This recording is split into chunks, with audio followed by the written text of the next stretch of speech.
Hello hi అందరికీ. ఈరోజు నేనైతే మటన్ ములక్కడ కర్రీ అయితే చేస్తున్నాను. చూడండి, ఒక లేత ములక్కాయ ఒకటైతే తీసుకున్నాను. సుమారుగా నేను కేజీ మటన్ అయితే తీసుకున్నాను ఫ్రెండ్స్. దానికోసం నేను 5 ఉల్లిపాయలు, పెద్దవి 5 ఉల్లిపాయలు తీసుకున్నాను. 10-15 మిర్చి తీసుకున్నాను. సన్నగా తరిగేసాను. నేను అందులో 4 గరిటెలు మాత్రమే ఆయిల్ వేశాను. గరిటె అంటే పెద్ద గరిటె అనుకునేరు, మామూలు నార్మల్ గరిటె నేను తీసుకున్నాను. అదిగో చూసారా, ఆనియన్స్ అయితే ఆల్రెడీ నాకు వేగిపోతున్నాయి. నేను ఫస్ట్ అవి కట్ చేసినప్పుడే గిన్నె అనేది స్టవ్ మీద పెట్టేసినాను. ఎందుకంటే అది బాగా కొంచెం మందంగా ఉంది, టైం పడుతుందని కుక్కర్లో పెట్టేశానండి. దానికి తగ్గ ఫ్రెష్ అల్లం పేస్ట్ మాత్రమే వేసుకోండి. కర్రీ అనేది చాలా టేస్ట్ వస్తుంది. మనం వండే విధానం కరెక్ట్గా ఉంటే కర్రీ, ఎలాంటి కర్రీ అయినా కూడా చాలా టేస్ట్ వస్తుందండి.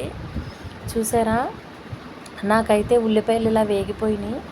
దానికోసం నేను అందులో కొంచెం పసుపు, సాల్ట్, మనం ఎంత తినగలుగుతామో అంత మాత్రమే వేసుకోండి. నేను కొద్దిగా వేస్తున్నాను, కావాలంటే నేను మళ్ళీ వేసుకుంటాను. కొంచెం పచ్చివాసన పోయేంత వరకు దాన్ని కుక్ చేసుకోవాలి. మనం మటన్ వండుతున్నాం కాబట్టి నేను కడిగి శుభ్రంగాని పెట్టుకున్నాను. చూడండి మటన్ని, దాంతోపాటే ములక్కాడలు కూడా వేస్తున్నాను. ములక్కాడ మటన్ అంటే చాలా బాగుంటుందండి. మనం వండాలే కానీ మన ఆడవాళ్ళ చేతిలో లేదంటూ విద్య అంటూ ఏది ఉండదు.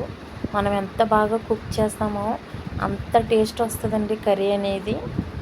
చూడండి, నేనైతే వాటర్ పోసేసాను, ఇంకా సాల్టు, పసుపు వేసాను, అల్లం పేస్ట్ కూడా వేసాను. 4 విజిల్స్ వచ్చే వరకు కుక్కర్ని అయితే పెడుతున్నానండి. చూడండి, 4 విజిల్స్ తర్వాత నాకు మటన్ అయితే ఇలా కుక్ అయింది. చూడండి ఫ్రెండ్స్, అదిగో నాకు మటన్ అలా కుక్ అయింది. నేను అందులోంచి సపరేట్ చేశాను. ఏంటో అనుకుంటారు, ములక్కాళ్ళు తీసేసాను. నేను మళ్ళీ కర్రీ కుక్ చేసినప్పుడు మాత్రం ములక్కాళ్ళు వేసానండి, ఎందుకంటే ఆల్రెడీ అందులో కుక్ అయినాయి కాబట్టి. చూసారా ఫ్రెండ్స్, నేనైతే కారం వేసాను, ఎందుకంటే ముందు అన్నీ వేసేసాను కాబట్టి ప్రతి ప్రాబ్లం లేదు. నేను ఇప్పుడు కారం అయితే వేసాను. చూడండి, మన కర్రీ అనేది దగ్గరికి అయిపోయేంత వరకు దాన్ని కుక్ చేయాలండి. కర్రీ దింపేస్తున్నాం అనగా మనం మసాలా అనేది యాడ్ చేసుకోవాలి. అన్నీ కలిపేసి పెట్టితే కర్రీ అనేది అసలు బాగోదు. సో నేనైతే ఇలాగే చేస్తానండి కర్రీ, మటన్ కర్రీ. చూడండి, అలా ఇప్పుడు నేను మటన్ మసాలా అనేది యాడ్ చేశానండి. మొత్తం ప్యాకెట్ అంతా వేయాలి మటన్ మసాలా. చూసారా ఫ్రెండ్స్, కూర అనేది మాడకుండా వండుకోవాలండి. మాడిందంటే దాని టేస్టే పారిపోతుందండి. ఎప్పుడైనా మనం ఇంత కాస్ట్ పెట్టి కర్రీ కొని వండుతున్నామంటే దాన్ని చాలా జాగ్రత్తగా వండాలండి.